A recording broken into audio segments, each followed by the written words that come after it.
Federal agents are dumping thousands of illegal aliens at bus stations and then simply walking away. They don't want to do it. They have no choice. Congress won't help them. Our system is in total collapse. Nobody's even trying to protect you or our country. Kirsten Gillibrand is a U.S. Senator and a Democratic presidential candidate. She thinks what is happening is just fine. On Sunday, Gillibrand went on television to explain that we have no right to detain illegal immigrants. Instead, they should be released directly into our country.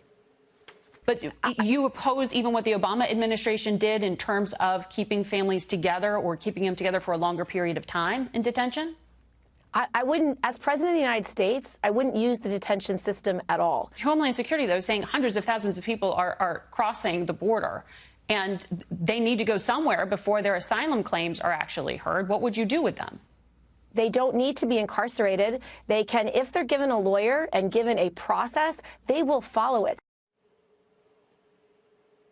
It goes without saying that functioning societies don't operate like this. Countries that care about their people enforce their own laws. Our leaders are decadent and narcissistic.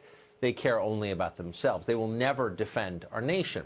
That's obvious, and the rest of the world knows it. The American piñata has been getting pummeled for decades, and now it has finally come apart. Our national wealth is up for grabs by whomever gets here first, and they are coming.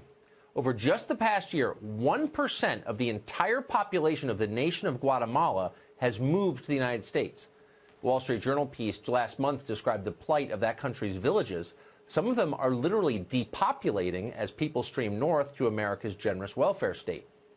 Meanwhile, a new study from the Federation for American Immigration Reform, FAIR, given exclusively to this show, shows the scale on which the United States is being plundered.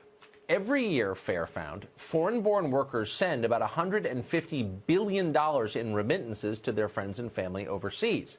That's more than the GDP of 18 American states. Illegal aliens alone are remitting $28 billion a year.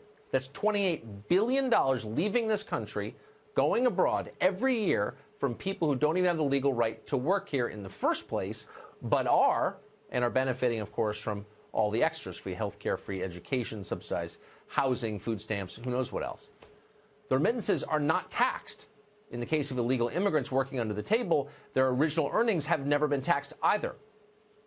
So this is a disaster, but it's not a natural disaster. We could have prevented it. With a wall, mandatory E-Verify, remittance taxes, an efficient deportation process, you could easily fix this crisis. It wouldn't take much. It's not fixed because Congress doesn't want to fix it.